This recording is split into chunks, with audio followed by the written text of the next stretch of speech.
Nega bugun O'zbekistonda yurak jarrohligi shiddat bilan rivojlanib, bemorlarimiz Hindiston, Turkiya, Rossiya va boshqa shunga o'xshash davlatlarga chiqishga ehtiyojlari juda ham kamayib ketgan? Assalomu alaykum barchaga. Men oliy toifali yurak jarrohi, tibbiyot fanlari nomzodi Ilhomov Oybek Erkinovichman.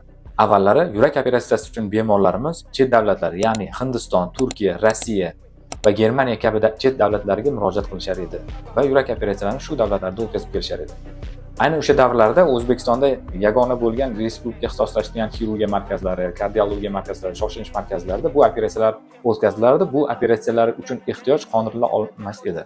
Bundan tashqari, hozirgi kunda O'zbekistonda xususiy shifoxonalarda yurak operatsiya qilish imkoniyatlari mavjud bo'lib, har bitta viloyatda kamida bitta ikkitadan yangi klinikalar ochilmoqda. Aynan Toshkent shahrining o'zida ham 7 ta 8 ta xususiy klinikalar yurak operatsiyasi bilan shug'ullanadi. Hozirgi kunda O'zbekistonda deyarli barcha davlat klinikalari va xususiy klinikalarda yurak operatsiyalari yaxshi natija bilan bajarilmoqda. Shunga qaramasdan, hozirgi kunda bizning respublika ixtisoslashtirilgan xirurgiya markazimizda kuniga 10 dan ortiq yurak operatsiyalari bajariladi. Markazimizga murojaatlarning ko'pligining yana bir sababi yuqori malakali va tajribali mutaxassislarning jam bo'lganligi va yuqori texnologiyali diagnostika, yuqori texnologiyali operatsiyalarning bajarilishi ayni muddaodir. Aziz yurtdoshlar, bizning markazimiz yuqori sifatli, jahon standartlariga mos, yuqori texnologik yurak operatsiyalarini taklif etib qoladi. Barchangiz qo'rqmasdan murojaat etishingiz mumkin bo'ladi.